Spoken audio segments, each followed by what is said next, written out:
আমি সুজি। আশা করি সবাই ভালো আছেন, আমিও খুব ভালো আছি। আজ একটা খুবই ইউনিক আর ভীষণ মজাদার একটা রেসিপি আপনাদের সাথে শেয়ার করতে চলেছি, যা একবার বানালে বারবার বানাতে ইচ্ছে করবে। আজ আমরা বানাবো কুমড়ো পাতায় আলুর পুর ভরে দারুণ মুচমুচে চপ। বর্ষার সময় বা কুমড়ো পাতার মরশুমে এই রেসিপির স্বাদ কিন্তু দুর্দান্ত লাগবে। নরম কুমড়ো পাতার ভেতরে থাকবে মশলাদার আলুর পুর, বাইরে থাকবে হালকা মচমচে আবরণ। এক কামড় দিলেই বাইরের ক্রিস্পি ভাব আর ভেতরে নরম আলুর পুর মুখে কিন্তু এক অসাধারণ স্বাদ এনে দেবে। এই চপ আপনি বিকেলের গরম গরম চায়ের সঙ্গে পরিবেশন করতে পারেন, আবার গরম ভাত, ডাল কিংবা কাসুন্দির সঙ্গেও পরিবেশন করলে দারুণ লাগবে।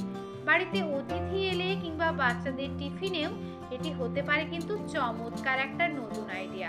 আজকের ভিডিওতে আমি ধাপে ধাপে দেখাবো কিভাবে কুমড়ো পাতা প্রস্তুত করবেন, কিভাবে সুস্বাদু আলুর পুর বানাবেন, কিভাবে পাতায় ভরে সুন্দরভাবে চপ তৈরি করবেন এবং কিভাবে ভাজলে একদম মুচমুচে হবে।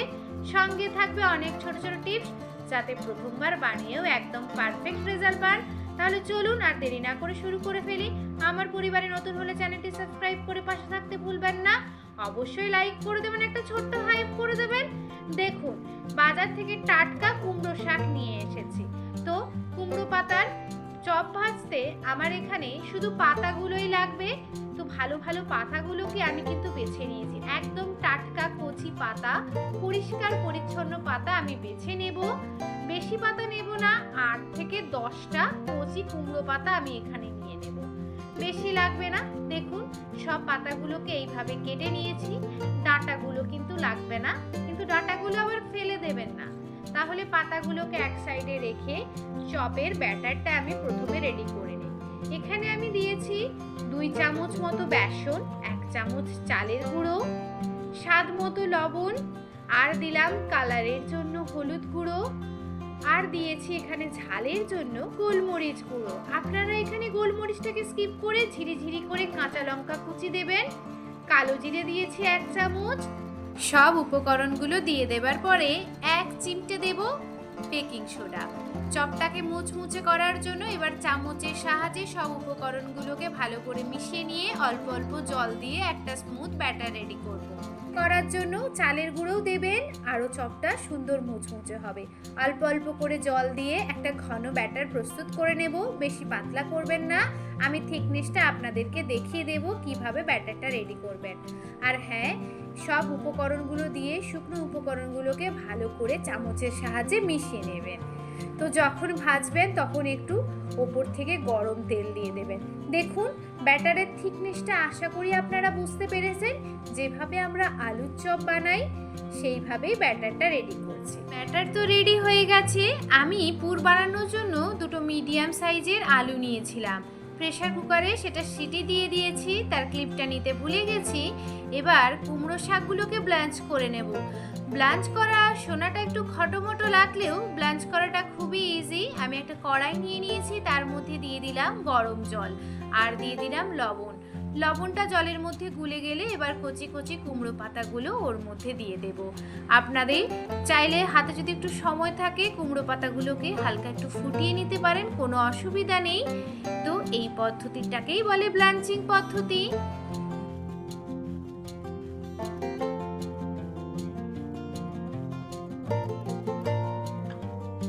কুমড়ো পাতা একটু শক্ত ধরনেরই হয়। হ্যাঁ, আর একটা কথা, কুমড়ো পাতাগুলো জলে ভেজানোর আগে পাতার মধ্যে কিছু শিরা থাকে, সেই শিরাগুলোকে হাত দিয়ে ভালো করে তুলে নেবে।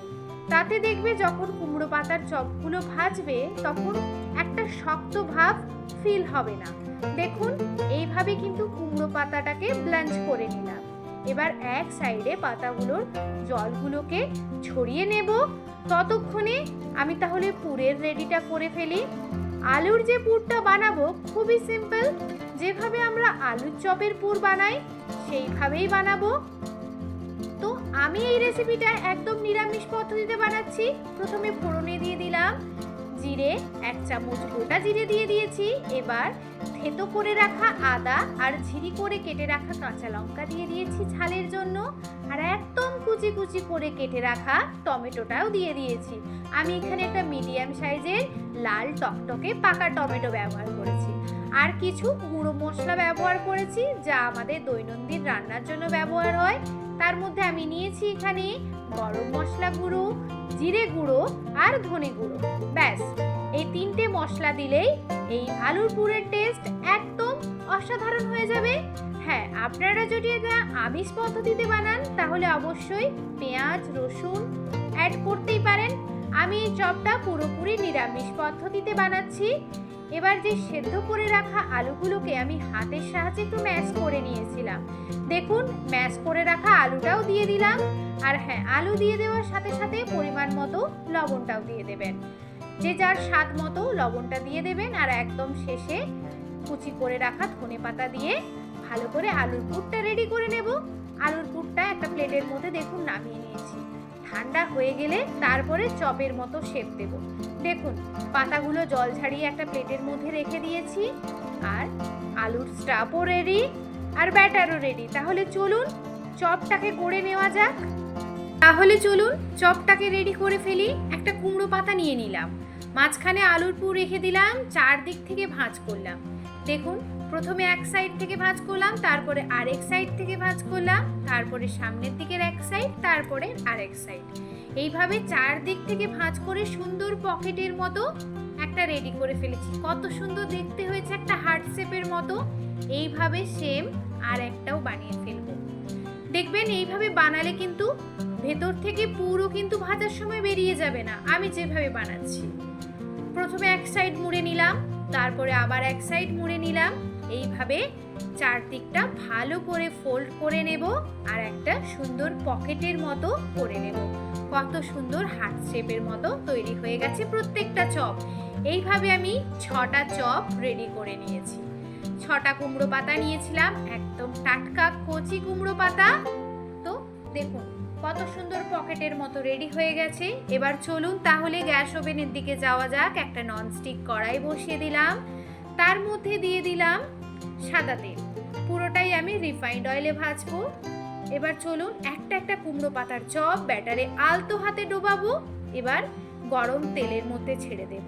তেল যেন খুব বেশি গরম না হয়, আবার খুব বেশি ঠান্ডাও না হয়। আর ভাজার সময় কিন্তু গ্যাসের ফ্লেমটা একটু কমিয়ে দেবেন।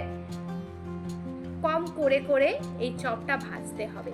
গ্যাসের ফ্লেম যত কম থাকবে চপের ভেতরে পাতাটাও সেদ্ধ হবে আর পুরটাও সুন্দর টেস্ট আনবে।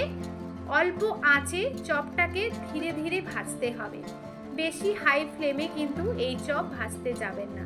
দেখুন কত সুন্দর গোল্ডেন ব্রাউন করে ভাজা হয়ে গেছে চপগুলো। এইভাবে আমি প্রত্যেকটা চপ সুন্দর করে ভেজে নেব। আর হ্যাঁ, চপ যখন ছাড়বেন খুব সাবধানে ছাড়বেন, কারণ ভেতর থেকে পুর বেরিয়ে যাওয়ার সম্ভাবনা থাকবে যদি আপনি একটু অসাবধানতা বশত কিছু করে ফেলেন। তাহলে চলুন এইভাবেই খুবই সিম্পল পদ্ধতিতে কুমড়ো পাতার প্রত্যেকটা চপ আমি ভালো করে ভেজে নিচ্ছি। আর একদম গরম গরম চা, কাসুন্দি, টমেটো সস বা গরম ভাত ডালের সাথে পরিবেশন করব। বাচ্চাদের টিফিনেও দিতে পারেন, কিন্তু হ্যাঁ এটা খুব একটা হেলদি না, কিন্তু বাচ্চাদের একটা দেওয়াই যায়, কোনো অসুবিধা হবে না। তাহলে একটা সুন্দর প্লেটের মধ্যে কিছু কাঁচা লঙ্কা দিয়ে আমি এটাকে সার্ভ করব। হ্যাঁ, টমেটো সস কাসুন্দি দিয়েও আপনারা সার্ভ করতে পারেন। আহা কি সুন্দর না হয়েছে! বাইরের অংশটা দেখুন কত সুন্দর সোনালি আর ক্রিস্পি হয়েছে, ভেতরে রয়েছে নরম মশলাদার আলুর পুর। গরম গরম অবস্থায় একবার কেটে দেখুন, কুমড়ো পাতার হালকা সুগন্ধ আর আলুর পুরের দারুণ স্বাদ একসঙ্গে মিশে কিন্তু সত্যি অসাধারণ লাগবে। এই চপটি বিকেলে 1 কাপ গরম গরম চা বা গরম ভাতের সাথে বা বর্ষার সময় খিচুড়ির সাথে পরিবেশন করলে কিন্তু দুর্দান্ত লাগবে। আশা করি আজকের এই রেসিপিটি আপনাদের ভালো লেগেছে এবং আপনারাও অবশ্যই বাড়িতে একবার বানিয়ে দেখবেন। বানানোর পর অবশ্যই কমেন্টে জানাতে ভুলবেন না। আর হ্যাঁ, আমার পরিবারে নতুন হলে চ্যানেলটি সাবস্ক্রাইব করতে ভুলবেন না। লাইক করতে ভুলে গেলে একটা লাইক করে দেবেন। সবাই ততক্ষণে ভালো থাকুন, সুস্থ থাকুন। আজকের মতো আসি, টাটা।